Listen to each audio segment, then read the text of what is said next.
Kevin Durant didn't have the pull he thought he did. That the bluff was called by the Nets, and specifically Joe Tsai. I think Kevin Durant wanted out. Kevin Durant was trying every way he could to shoot his way out of town. Kevin Durant was trying to make it impossible to keep him around. It's me or them. You better fire the coach and fire the GM or you're going to have to trade me. And he tried to put up this front this summer, and he failed. He failed for two reasons.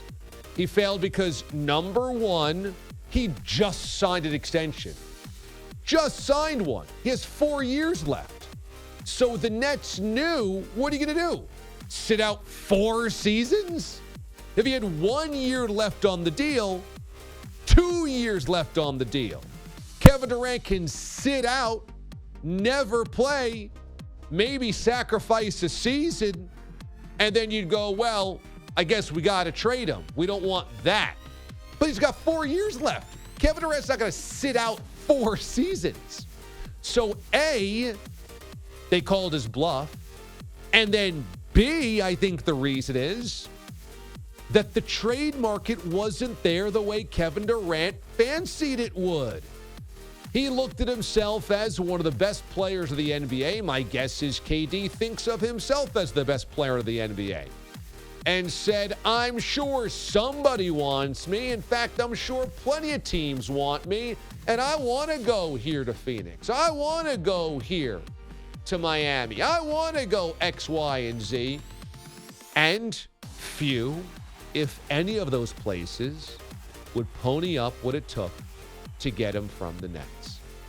Sean Marks and Joe Tsai weren't inclined to trade him because he had 4 years left in the contract. And so they said, okay, here's the asking price.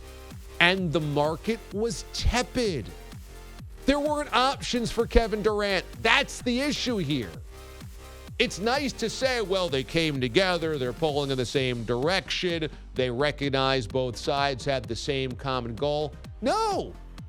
Kevin Durant was out of options.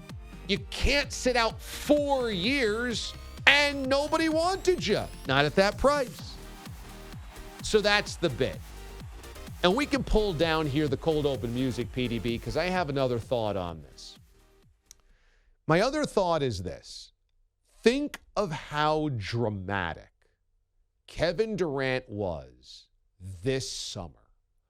On June the 30th, he said, I can't be here anymore. You got to trade me. For whatever reasons he had. I can't be here anymore. We got to break up. And the Nets said, nah, I don't think so. So a month later, he said, we got to meet in person. I'm going to London. Let's meet in person, Joe Tsai. And I'm giving you the ultimatum. The ultimatum is, it's me or them. Trade me today or you got to clean house. Fire the GM, Sean Marks. Fire the head coach, Steve Nash. Not one of them, both of them. I need a clean house around here. If I'm going to come back, you got to trade me. And before we hit Labor Day, Kevin Durant somehow came around to, all right, I guess we'll try to make this work. That is the sign of lunacy. That is the sign of crazy, erratic behavior and ridiculous inconsistency. Let me put it to you this way. On June the 30th, your spouse comes to you and says, I can't do this anymore. We need a divorce. We got to break up. We need a divorce. I need my space. I'm not happy. We got to break up. I'm sorry. It's over. And you're like, whoa, whoa, whoa, whoa. Can we just take a beat here? I don't want a divorce. I think you're overreacting. I want to keep this thing together. And they're like, no, A month later, they're like, we need a divorce. We have to get a divorce. I can't be with you anymore. I can't be here. I'm not in love anymore. I'm unhappy. I'm depressed. And if we don't get a divorce, then we need to move. I need the beach. We got to go to the beach. I can't be here anymore. I can't be around your parents and my parents and our families and our friends. We got to move. You got to quit your job. We got to move. Unless we get a divorce. But if we don't get a divorce, you got to quit your job. We're moving to the beach. And you're like, whoa. I don't know. I want to stay together. I don't want to move. I like our life. I think it's good. And within the summer, your spouse goes, all right, I guess it's fine. Now think about how dramatic those asks are. Think about how dramatic those requests were. Either a divorce or we have to change everything around here. I can't live like this. And within the summer, you didn't even get through to Labor Day. Your spouse was like, all right, I thought about it a little bit more, and I guess I can do this. What would you think about your spouse? You'd think of them as unpredictable, untrustworthy, erratic, and total drama king or drama queen. You'd be like, that person is nutty.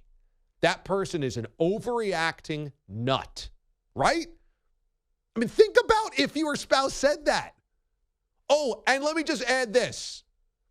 About 10 months ago, you renewed your vows. 10 months ago, your spouse was like, oh my God, I love our life. I believe in us. We have to renew our vows. Let's do it together because I'm in love with you. And then all of this happens. I mean, Kevin Durant just signed an extension. He's nutty. He's totally nutty and erratic. And I think that Kevin Durant will end up being the single most unlikable legendary player ever. I really think so. Because for as great as his talents are, and they are obvious, they are evident, we all acknowledge them, his perpetual drama creation, his perpetual sniping on social media, his perpetual rabbit ears and creating conflict is so exhausting. So what now? The Nets just go into the season and then everybody goes, yeah, we're happy to be here. We're the best friends. We're a great team. We love each other. Steve Nash, yay. Sean Marks, yay. Kyrie, Ben, KD, woohoo. It's crazy town. It's complete crazy town. And then yesterday, Patrick Beverley, who likes to create his own waves, let's be honest, tweets something to the effect of, let's not applaud Kevin Durant for staying because he's cost a lot of guys jobs. Everybody's kind of waiting on this decision. And Kevin Durant, of course, can't help but respond and simply retweets the quote with the hashtag #BlameKD, which is the victimization that Kevin Durant loves to do. Oh, sure, it's all my fault. Dude, you were the one that wanted to blow up everything. You were Heath Ledger as the Joker walking away from a flaming debris with the lighter. You wanted to blow up everything. And then it's, oh, sure, blame me. It's always my fault. It is. It literally is your fault that everything transpired this way. You tried to light on fire the organization that you had just re-signed with. Oh, sure. It's always me. Yes. Yes, in this case, it is Kevin. And sometimes you just wish somebody would grab him by the shoulders and shake him. Do you understand what you were doing?